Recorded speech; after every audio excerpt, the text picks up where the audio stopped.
Shalom, selamat malam saudara-saudara yang dikasihi Tuhan Yesus Kristus. Salam sejahtera buat saudara semua dimanapun saudara berada. Damai sejahtera dan sukacita oleh Roh Kudus melimpah senantiasa dalam hati dan kehidupan saudara semua. Pada saat ini kita akan merenungkan tentang mengapa hal buruk terjadi pada orang baik. Mengapa hidup nampaknya tidak adil. Pertanyaan-pertanyaan yang sulit ketika Allah sulit untuk dimengerti. Seringkali peristiwa dalam kehidupan membuat kita bertanya, mengapa orang baik mengalami hal buruk? Mengapa Tuhan membiarkan hal buruk itu terjadi? Mengapa nampaknya ketidakadilan menimpa orang benar? Bukankah seharusnya orang yang beriman mendapatkan hal-hal yang baik dalam hidupnya? Saudara yang dikasihi Tuhan, hal ini juga yang menjadi kegelisahan Ayub ketika ia menderita sengsara akibat bertubi-tubinya datang malapetaka yang silih berganti dalam kehidupannya.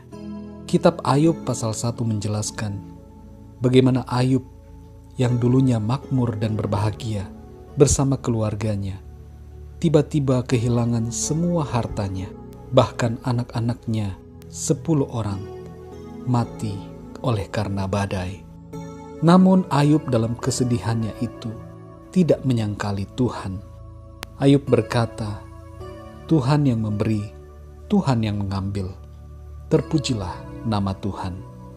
Ayub 1 ayat 21. Dalam keteguhannya yang dapat kita lihat melalui perkataan Ayub, Ayub masih memiliki pertanyaan kepada Tuhan tentang mengapa hal-hal buruk itu ia alami. Teman-teman Ayub datang mengunjunginya dan berusaha menguatkan Ayub. Sebagian dari teman-teman Ayub menyalahkan Ayub karena mungkin ia telah berbuat dosa. Mereka berpendapat bahwa tidak mungkin Allah menghukum orang benar. Pasti Ayub sudah berbuat dosa.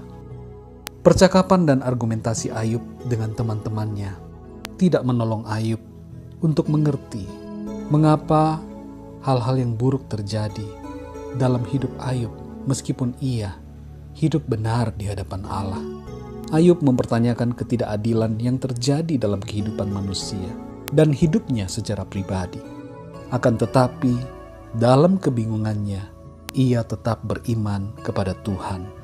Saudara yang dikasihi Tuhan, dalam Pengkhotbah 8 ayat 12 tertulis, walaupun orang yang berdosa dan yang berbuat jahat 100 kali hidup lama, namun aku tahu bahwa orang yang takut akan Allah akan beroleh kebahagiaan, sebab mereka takut terhadap hadirat-Nya. Dari ayat ini kita dapat memahami bahwa adalah lebih baik hidup takut akan Tuhan daripada hidup berbuat jahat. Meskipun nampaknya hidup berbuat jahat itu kelihatannya enak, dan yang berbuat jahat berumur panjang, namun kita tidak boleh goyah dan kehilangan iman, sebab Tuhan akan mengganjar kita dengan kebahagiaan oleh karena iman dan kesetiaan kita kepadanya. Sementara orang fasik, meskipun hidup mereka nampak enak dan berumur panjang, namun akhirnya mereka akan menuju kepada kebinasaan. Saudara yang dikasihi Tuhan, ada banyak hal yang tidak dapat kita mengerti dalam hidup ini. Dan kita tidak dapat mengerti pekerjaan-pekerjaan Tuhan dalam kehidupan manusia. Dalam Pengkhotbah 8 ayat 17 tertulis, maka nyatalah kepadaku bahwa manusia tidak dapat menyelami segala pekerjaan Allah yang dilakukannya di bawah matahari. Bagaimanapun juga manusia berlelah-lelah mencarinya, ia tidak akan menyelaminya. Walaupun orang yang berhikmat mengatakan bahwa ia mengetahuinya, namun ia tidak dapat menyelaminya. Kita tidak dapat menyelami pekerjaan-pekerjaan yang dilakukan oleh Allah, Tuhan pencipta langit dan bumi. Teman-teman Ayub berusaha menyampaikan jawaban kepada Ayub, akan tetapi Ayub tidak mengerti. Sebab jawaban teman-teman Ayub bukanlah jawaban dan pengertian yang sempurna dari Tuhan. Hikmat dan pengetahuan serta pengertian kita terbatas. Ayub sampai di suatu titik di mana ia akhirnya mendapat jawaban Tuhan melalui suatu penglihatan. Di saat itu, mata Ayub terbuka, hatinya mengerti. Ayub mengerti pekerjaan Tuhan. Ia dapat melihat dengan jelas tentang semua jalan hidupnya, serta apa yang terjadi. Ketika kita tidak mengerti tentang kehidupan ini dan bertanya-tanya tentang berbagai hal yang sulit kita terima dan pahami, janganlah kehilangan iman kita pada Tuhan kita Yesus Kristus.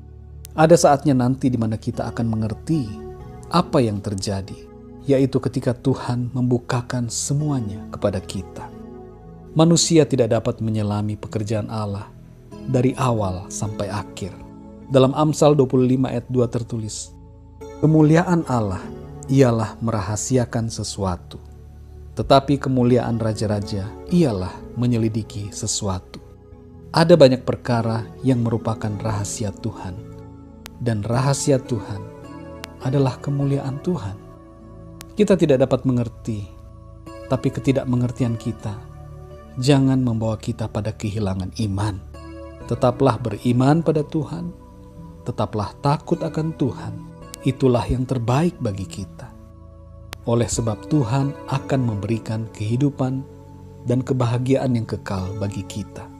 Biarlah renungan pada saat ini memberikan kekuatan serta pemahaman yang lebih dalam tentang kebenaran firman Tuhan dan Roh Kudus yang akan menuntun kita ke dalam seluruh kebenarannya. Mari kita berdoa. Bapa di dalam surga, kami mengucap syukur untuk kemurahan-Mu, kasih-Mu kepada kami. Terima kasih untuk firman-Mu Tuhan. Ada banyak hal dalam kehidupan kami yang seringkali tidak dapat kami mengerti. Seringkali membuat hati kami bertanya-tanya, mengapa ya Tuhan hal-hal yang seperti ini terjadi dalam kehidupanku? Mengapa Engkau izinkan hal-hal yang nampaknya tidak adil dalam hidup manusia, khususnya bagi orang-orang yang benar? Namun kami mengerti saat ini bahwa ketidakmengertian kami bukanlah berarti bahwa Engkau tidak berdaulat dan tidak berkarya dalam seluruh aspek kehidupan manusia. Ketidakmengertian kami disebabkan oleh karena keterbatasan hikmat dan pengetahuan kami. Segala sesuatu yang terjadi adalah karena izin Tuhan. Segala sesuatu yang rahasia dalam hidup kami merupakan kemuliaan Tuhan.